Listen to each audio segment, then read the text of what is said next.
Las cosas están dadas respecto de la consulta popular del Yasuní ITT. 19 provincias ya habían terminado el escrutinio hasta ayer, faltaban solamente 5.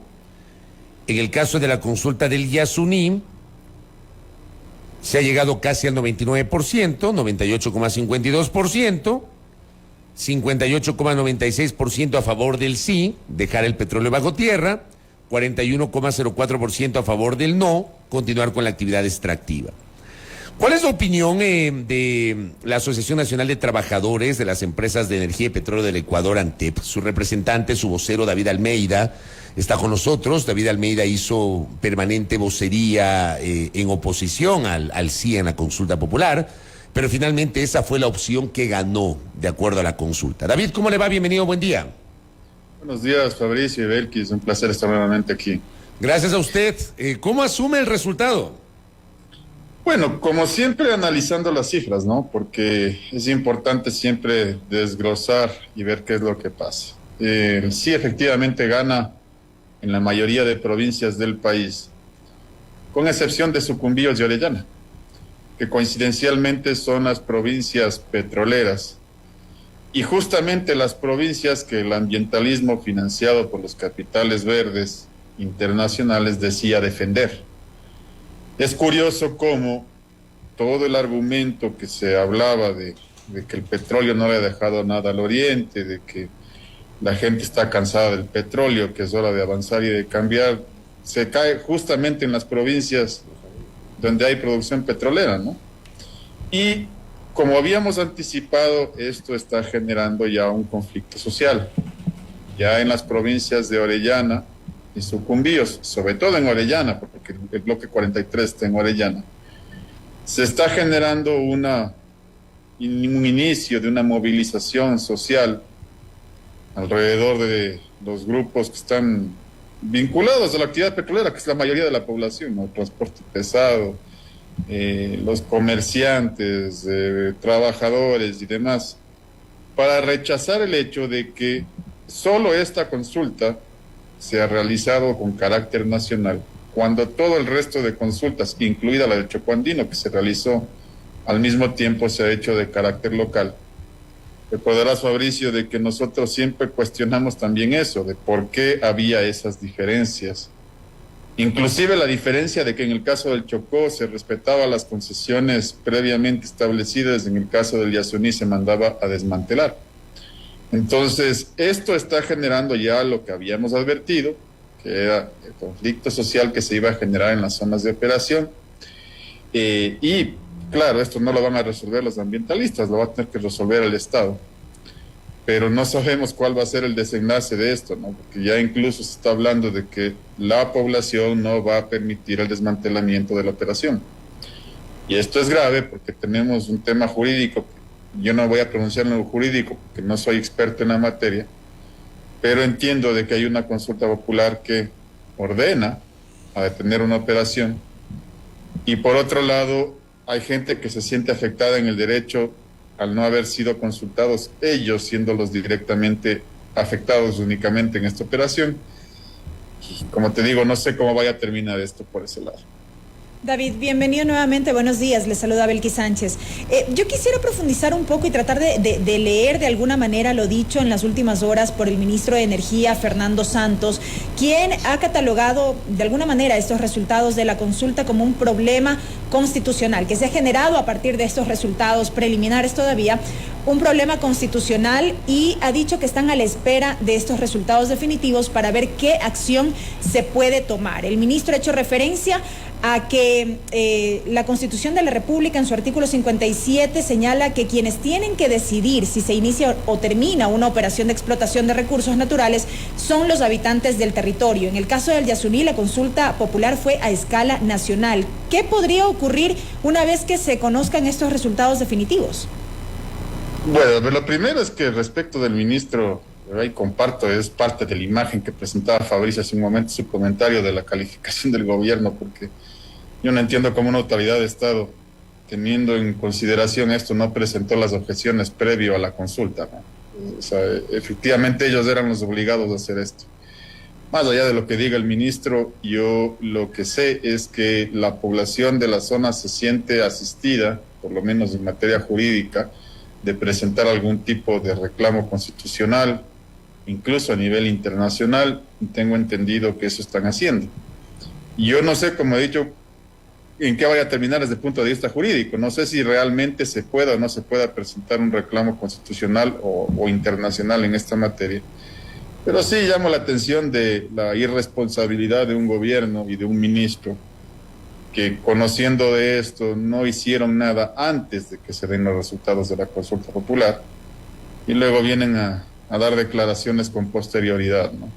En realidad, como bien decía Fabricio, somos únicamente los trabajadores los que nos bajamos la contradicción a esta consulta.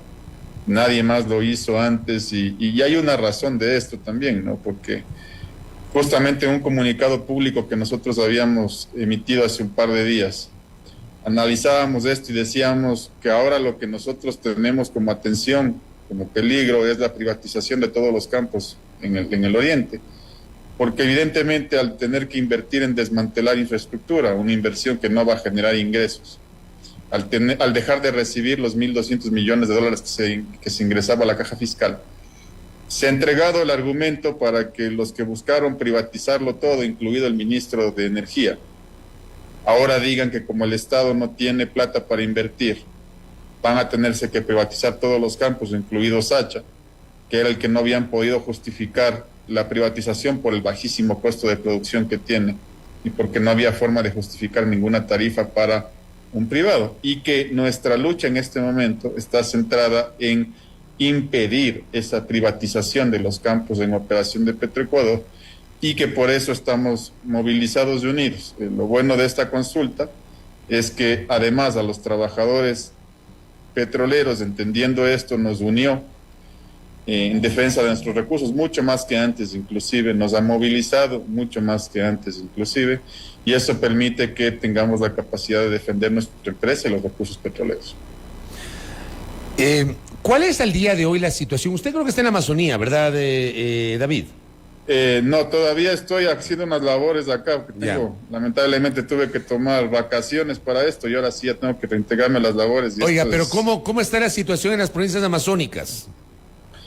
En este momento es grave el tema porque la gente siente la afectación. A ver, lo que pasa es que una cosa es la declaración lírica que decían en los debates, ¿no? Es decir, no, nosotros no podemos en este momento decir que la Amazonía se haya beneficiado de la explotación petrolera, pero otra cosa es la realidad. La realidad es que Orellana y Sucumbíos viven casi absolutamente de la producción petrolera. Todas las actividades económicas están vinculadas necesariamente a la industria petrolera. El transporte liviano, el transporte pesado, los servicios, los trabajadores, la fuerza laboral. Incluso las tiendas de barrio dependen de la industria petrolera porque quienes compran son los trabajadores. Quienes compran en una farmacia son los trabajadores. Y la mayoría de la fuerza laboral del Oriente está vinculada a la industria petrolera.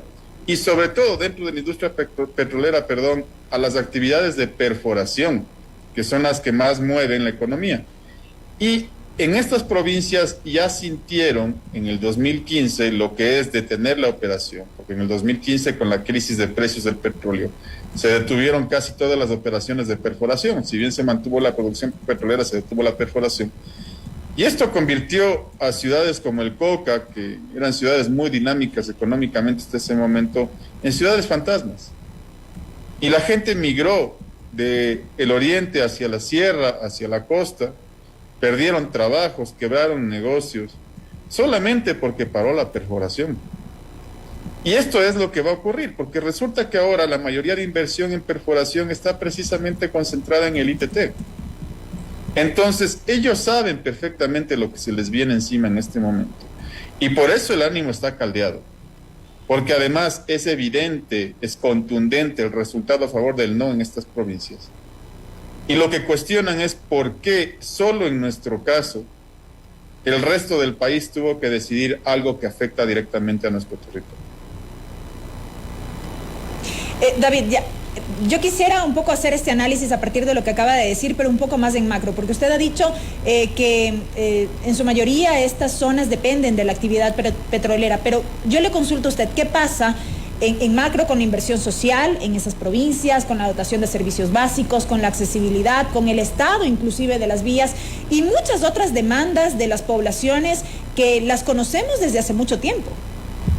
Verá, ayer yo justo tenía una entrevista con un medio de Cotopaxi y me preguntaba lo mismo, me decía, pero ¿por qué si la riqueza petrolera sale de aquí, las comunidades no ven ese beneficio? Yo le preguntaba si en Cotopaxi lo veían y me decía que no. Es que el problema no es de la falta de servicios, no es un problema focalizado en estas provincias, es un problema general y nacional, es un problema de la distribución de la riqueza, de la forma de gobierno, es un problema del sistema en general, pero no es un problema que sea culpa del petróleo. Entonces la gente sabe que este problema no es culpa del petróleo y que por el contrario el petróleo les permite vivir en estas zonas, que es lo único que les da actividad, porque además a mí me daba, no sé si hasta molestia, el día siguiente de que se da la consulta popular, quienes salen son los apoyos extranjeros, ojo, de los proponentes de la consulta, a dar una rueda de prensa.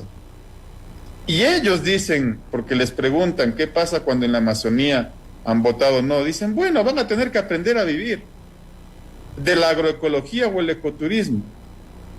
Fíjense en el desconocimiento, el 95% de la tierra en la Amazonía no es apta para el cultivo.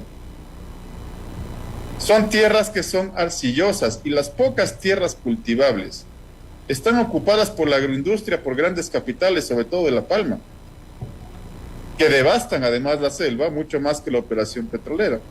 Y el ecoturismo tampoco va a reemplazar las fuentes de ingreso. Es más, el ecoturismo es mayor fuente de precarización laboral. Pues basta que vayan a la provincia de Napo, por ejemplo, y realicen ecoturismo y van a encontrar hasta trabajo infantil en estas zonas.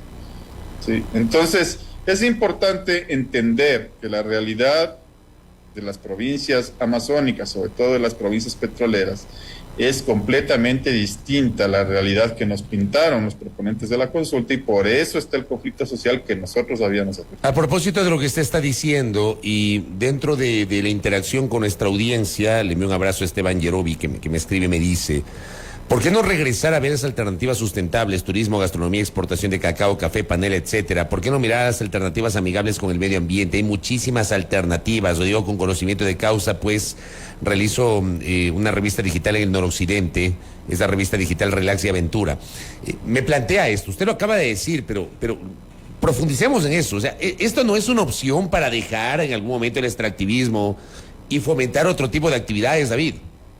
A ver, primero que ambientalmente no es sostenible, porque basta ir a Sacha, ¿no?